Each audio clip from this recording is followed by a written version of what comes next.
Assalamualaikum warahmatullahi wabarakatuh. Khabar semua? Alhamdulillah, bersyukur kita kehadrat Allah kerana masih diberi kesempatan untuk sama-sama kita bersua lagi dalam sesi PDPR yang seterusnya. Okey, tanpa membuang masa, hari ini kita teruskan lagi dengan topik. Topik apa? Awetan makanan bahagian 2. Okey, so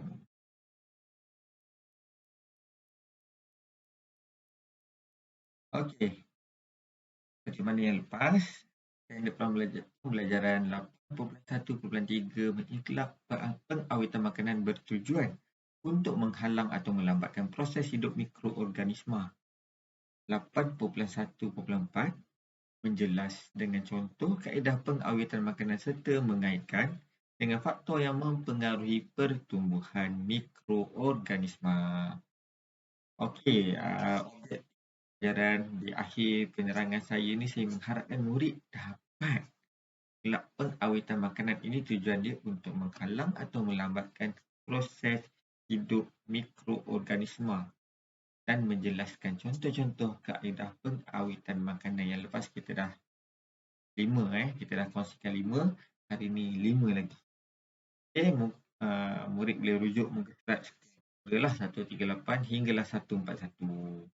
Okay, kita tengok apa yang seterusnya, kaedah pengawetan makanan yang seterusnya. Okey, sebelum tu, imbas balik sedikit apa tujuan pengawetan makanan ni.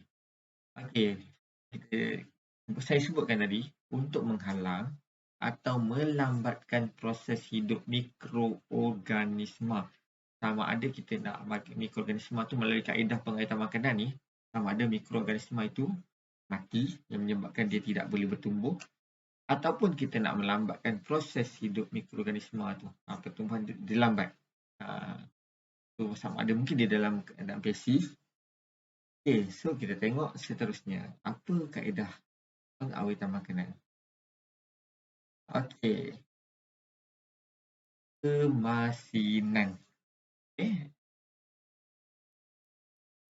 Kemasinan ni adalah proses kita menggunakan garam bagi menyingkirkan kelembapan atau air yang terdapat pada makanan. Okey, fungsi garam ni pada kaedah pemasinan ni, garam ni tujuan adalah untuk menyingkirkan kelembapan atau air. Yang mana kita tahu air adalah faktor pertumbuhan mikroorganisma, salah satu faktor pertumbuhan mikroorganisma. Jadi bila tanpa air, tak ada air, so mikroorganisma tidak boleh bertumbuh. Okay, kaedah ini digunakan untuk memasinkan ikan, telur dan sayur-sayuran. Ini kita tengok contoh makanan yang sesuai menggunakan kaedah pemasinan. Telur masin, ikan masin. Dia selain salah satu kaedah pengawetan, pemasinan ni juga dia boleh membangkitkan selera makan. Tak percaya waktu bulan puasa, waktu sahur, biasanya apa yang mak kamu hidangkan? Telur masin. Betul? Alright. Makan. Okay, seterusnya. Kaedah pelilinan. Lilin. Okay, kaedah pelilinan ni, proses menyalut buah dan sayuran seperti apple, oren, lemon dan tomato dengan lilin cair di bahagian permukaan dia untuk mencegah pertumbuhan mikroorganisma. Okey, mikroorganisma ni dia boleh bertumbuh di permukaan buah-buahan ataupun sayur-sayuran. Okey, so kaedah ini juga dapat mengekalkan kesegaran buah. Okey. Apa kita tak contoh contoh makanan. Tu tomato. Apple. Kita tengok kalau kita tengok kulit, buah apple tu nampak. Nampak bersinar kan. Itu salah satu efek kesan daripada lilin yang disalut di permukaan, di luar buah apple. Itu sebab bila kita beli buah-buahan macam apple contohnya, sebelum makan kita basuh dulu untuk membuang lilin tadi ni. Okey. Seterusnya,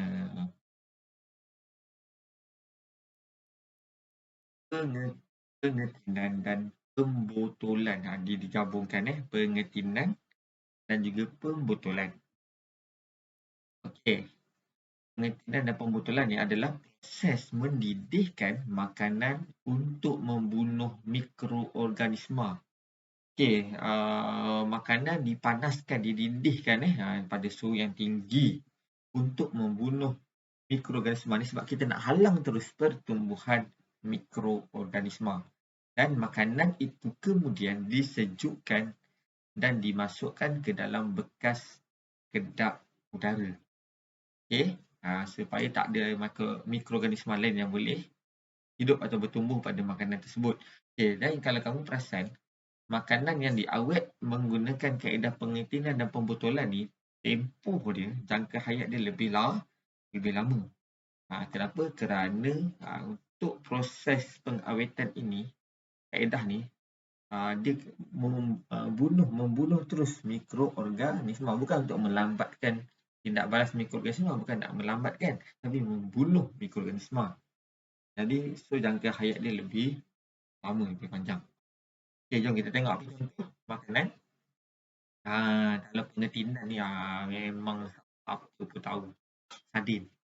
Tak kira lah sardin botan ke, ayam brand ke, cinta ke.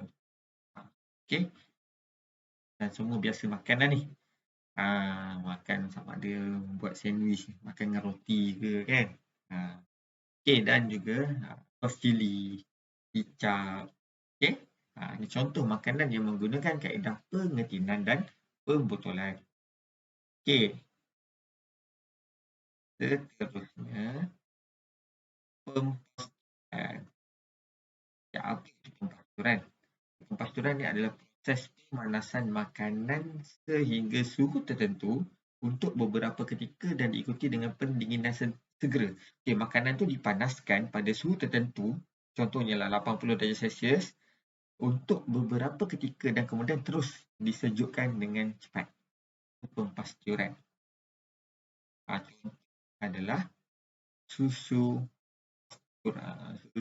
dan juga jus buah. Ini kaedah pempasturan. Okey, dan yang terakhir adalah kaedah penyalaian. Okey, kaedah penyalaian ni adalah dia kaedah mengeringkan makanan dengan cara mengasapnya untuk satu tempoh yang agak lama. Okey, dia nak sama macam pengeringan, tapi pengeringan tu diletakkan dijemur di bawah cahaya matahari. Okey, tapi penyalaian ni dia dikeringkan dengan cara mengasapnya untuk tempoh yang agak lama. Kaedah ini boleh membantutkan pertumbuhan mikroorganisma. Okey, untuk makanan, daging salai, pisang salai. Sekarang ada pisang salai crispy. Okey, ini antara contoh makanan yang menggunakan kaedah penyalaian yang mana makanan ini diasapkan. Dia letakkan di atas asap. Bila makan tu ada rasa sikit-sikit asap lah. Okey. So, melalui kaedah ini, pertumbuhan mikroorganisma tu terpantut. Okey, jadi ini adalah 5, seterusnya sambungan 5 kaedah pengawetan makanan. So, secara keseluruhannya, kamu dah belajar 10 kaedah pengawetan makanan. Okey, jadi macam biasa, video saya tadi ni dah tonton dan dengar, buat nota ringkas dalam buku nota menggunakan kreativiti sendiri. Arahan berikutnya akan diberikan dalam aplikasi Telegram pada jam 12. Sehingga jumpa lagi. Assalamualaikum.